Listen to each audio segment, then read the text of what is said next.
మీకు అందరికీ తెలుసు, ఈ మధ్యకాలంలో దాయి యాప్ ఒకటి వచ్చి మనకు పొంగనూరు టౌన్లో కంప్లైంట్ చేయడం జరిగింది. దాని మీద కేసు రిజిస్టర్ చేశారు. దాంట్లో భాగంగా నిన్నటి రోజు మధ్యాహ్నం 2:30కి గంగవరం దగ్గర ఈ రాజేష్ అని ఎవరైతే ఉన్నారో మూడో ముద్దాయి, సో ఆయన్ని అరెస్ట్ చేయడం జరిగింది. ఆయన కన్ఫర్మ్ స్టేట్మెంట్ రాసి ఇవాళ అతన్ని కోర్టులో ప్రొడ్యూస్ చేస్తున్నారు. దీంట్లో పబ్లిక్ అతను చేసేటువంటి కొన్ని ప్రోగ్రామ్స్, కొన్ని ప్రచారం చేశాడు దీని గురించి, యాప్ గురించి. అట్ ది సేమ్ టైం చాలామందిని మోటివేట్ చేయగలిగాడు. సో మోటివేట్ చేయడం వల్ల ఎంతోమంది అతని మీద నమ్మకంతో, తర్వాత ఆయన ఎవరినైతే మోటివేట్ చేశాడో వాళ్ళ మీద నమ్మకంతో, ఇలా ఒక చైన్ లాగా అందరూ పబ్లిక్ సుమారుగా మనకు 6 కోట్ల వరకు పలమనేరు ప్రాంతంలో, అంటే ఒక పలమనేరు టౌనే కాదు, పలమనేరు, గంగవరం, పంజాని, వీకోట, బెంగళూరు, ఈ చుట్టుపక్కల ప్రాంతాల ప్రజలందరూ కూడా దాంట్లో ఇన్వెస్ట్ చేయడం జరిగింది. సో ఇనీషియల్గా ఒక 300 రూపాయలు దాంట్లో ఎవరన్నా ఇన్వెస్ట్ చేస్తే 300 రూపాయలకి అదనంగా రోజుకి 46 రూపాయలు ఇస్తామని ఫస్ట్లో వాళ్ళు చెప్పడం జరిగింది. సో అలాగా స్టార్ట్ చేసినటువంటి వ్యాపారం జనాలు చాలామంది గుడ్డిగా నమ్మి ఈ యాప్ని డౌన్లోడ్ చేసుకోవడము, ఆన్లైన్లో ఇన్వెస్ట్ చేయడము, 300 నుంచి 1000 తర్వాత 2000, 5000, 10,000 అలా పెంచుకుంటూ పోవడం. ఈ క్రమంలో తీసుకుంటే ఈ రాజేష్ అనే వ్యక్తి కూడా ఈ చైన్ కింద ఎంతమందిని చేర్పించడం, దాదాపుగా ఒక 500 మంది వరకు దాంట్లో జాయిన్ కావడం జరిగింది.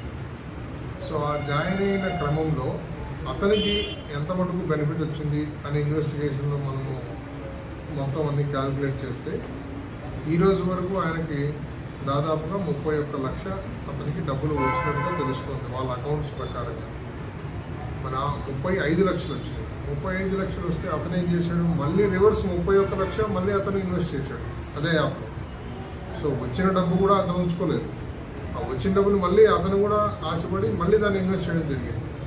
సో ఇదే క్రమంలో దాదాపుగా 6 కోట్ల రూపాయలు ఇలాగా ఈ యాప్ ద్వారా చాలామంది పబ్లిక్ దాంట్లో ఇన్వెస్ట్ చేయడం జరిగింది. ఇది ఒక ఆంధ్రప్రదేశ్లో ఇక్కడ మనం బయటపడింది అనుకోవడం కాదు, నాగాల్యాండ్లో కూడా దీని మీద కేసు పెట్టారు. అక్కడ కూడా సేమ్ ముద్దాయిలు, A1 బాలసుబ్రహ్మణ్యం, A2 టీనా అనే ఒక అమ్మాయి. సో వాళ్ళిద్దరూ వీళ్ళకు ఇంట్రడ్యూస్ చేశారు ఈ యాప్ గురించి. మన రాజేష్కి జనవరి 2024 ఈ సంవత్సరం జనవరిలో ఇతన్ని వాళ్ళ నెట్ ద్వారా కాంటాక్ట్ అయ్యి వాట్సాప్లో మాట్లాడి, వాట్సాప్లో ఆయన ఏదో ఒక ఫామ్లో సీఈఓగా పనిచేస్తున్నారని బాలసుబ్రహ్మణ్యం అనే వ్యక్తి వీళ్ళకి ఇంట్రడ్యూస్ చేయడం, ఇతను రాజేష్ గుడ్డిగా అతన్ని నమ్మడం, ఎలాంటి వెరిఫికేషన్ లేకుండా, కనీసం ఫిజికల్గా కూడా అతన్ని చూడకుండా జస్ట్ వాట్సాప్ ఆడియో కాల్స్ కొన్ని వాళ్ళు మాట్లాడడం వల్ల ఈయన నమ్మి ఈయన మోసపోవడమే కాకుండా జనాల్ని ఎంతోమందిని ఇతను మోటివేట్ చేసి తద్వారా చాలామందికి ఫైనాన్షియల్ లాస్ కలిగించాడు. సో దాని గురించి నాగాల్యాండ్లో కూడా కేసు రిజిస్టర్ చేశారు, వాళ్ళు ఇన్వెస్టిగేట్ చేస్తున్నారు. కేరళలో కూడా కేసులు రిజిస్టర్ అయినాయని మాకు తెలుస్తోంది. సో ఇవన్నీ చూసిన తర్వాత దీంట్లో అందరి యొక్క బ్యాంక్ స్టేట్మెంట్స్ తీసుకోవాల్సి ఉంది. ఆల్ ఓవర్ ఇండియా చాలా బ్యాంక్స్కు ఈ అమౌంట్స్ వెళ్ళినాయి. సో ఆ బ్యాంక్స్ నుంచి అన్ని స్టేట్మెంట్స్ రావాలా, వచ్చిన తర్వాత ఇంకా ఎక్కడెక్కడ ఉన్నారో అందరినీ చూసి A1, A2 అందరినీ అప్పుడు కలెక్టివ్గా ఆల్ ఓవర్ ఇండియాలో ఈ మొత్తం యాప్ మీద వాళ్ళే ఆర్గనైజ్ చేశారని తెలుస్తుంది. కాబట్టి దీని మీద చాలా సీరియస్గా మా ఆఫీసర్లు అందరూ కూడా దీని మీద సమీక్ష నిర్వహించి ఏం చేయాలని తర్వాత దీని గురించి డిసైడ్ చేయడం జరుగుతుంది.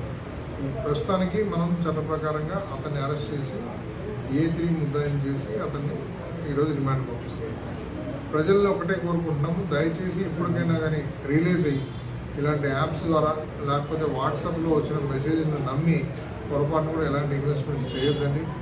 ఎన్నిసార్లు చెప్తున్నా పదే కూడా ఇంకా మళ్ళీ చేస్తున్నారని తెలుస్తుంది. దయచేసి ఎవరిని నమ్మొద్దు. ఫైనాన్షియల్ ఫ్రాడ్లో మీరు అనవసరంగా బాధితులైపోయి బాధపడుతున్నారు. ఇప్పుడే మనం ఏం చెప్పలేదు, అంత ఇన్వెస్టిగేషన్ అయితే వాళ్ళ అకౌంట్స్లో ఏమన్నా అమౌంట్ ఉందా, A1, A2 ఉన్నారు ఎవరైతే వీళ్ళని మోటివేట్ చేసి దీంట్లోకి గ్రూప్స్లో జాయిన్ చేయించారు కదా, బాలసుబ్రహ్మణ్యం అని, టీనా అని. సో వాళ్ళని మనం క్యాచ్ చేసిన రోజు వాళ్ళ బ్యాంక్ అకౌంట్స్లో ఏదైనా ఉందా, వాళ్ళు ఎక్కడ అసలు ఇండియాలోనే ఉన్నారా, అసలు ఆ పేర్లు కరెక్టేనా, వాళ్ళు ఎవరు, ఇలా చాలా ప్రశ్నలు వస్తాయి ఇన్వెస్టిగేషన్లో. సో వాళ్ళు ఇండియాలో ఉంటే పర్వాలేదు, ఇండియా కాకుండా ఎక్కడైనా అబ్రాడ్లో ఉన్నారు, వాళ్ళు ఏ బ్యాంక్స్లో వాళ్ళ అకౌంట్స్ ఉన్నాయి, ఇవన్నీ కూడా ఒక్కొక్కటి 1 by 1 ఇన్వెస్టిగేషన్లో ఫెయిల్ అయ్యే వ్యవహారం. అప్పుడు దాని గురించి మాట్లాడగలుగుతాం. ప్రస్తుతానికైతే మనం ఇతన్ని అరెస్ట్ చేసి డిమాండ్ పంపుతున్నాం.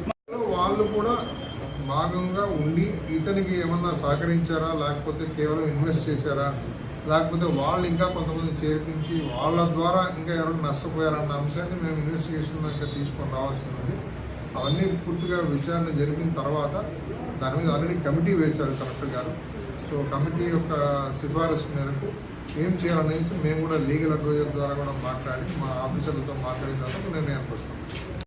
అది ఒక్కొక్కసారి ఎట్లుంటుందంటే ఇలాంటి యాప్స్ ప్రమోట్ చేసినప్పుడు ఇనీషియల్గా వాళ్ళు ఇచ్చిండొచ్చు, లేకపోతే కంపెనీ ఎట్లాగో చెప్పాను కదా, అతనికి దాంట్లో వచ్చిన లాభం 31 లక్షలు. ఆ 31 లక్షలు అతను తిరిగి ఇన్వెస్ట్ చేశాడు. ఆ క్రమంలో వచ్చిన డబ్బులు కూడా పంచుండి వచ్చాయి, అట్లా కూడా జరుగుతుంది. సరే యాప్ను ప్రమోట్ చేసినంత వరకు ఆయన చెప్పినాడు. అతను ఇంకొకరిని A1 బాలసుబ్రహ్మణ్యము అనే అతను చెప్పిన దాన్ని నమ్మి దీంట్లో ఉచ్చులో ఆయన కూడా దిగాడు.